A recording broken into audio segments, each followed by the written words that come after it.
U.S. military is calling this an unprovoked attack that lasted for over 3 hours last night, which began around midnight when 500 fighters affiliated with Russia and Syria's Assad regime began an attack on a U.S. outpost in eastern Syria, 5 miles over the Euphrates River, the demarcation line separating U.S.-backed fighters and Russian-backed fighters of the Assad regime.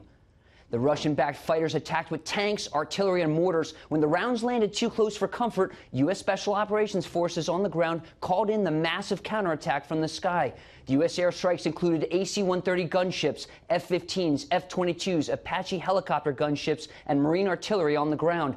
All available U.S. jets in the area responded and killed 100 enemy fighters, I am told. No U.S. troops were hurt. One allied Syrian fighter was hurt. U.S. officials say that they had seen the buildup of these Russian-backed forces near the base for a week.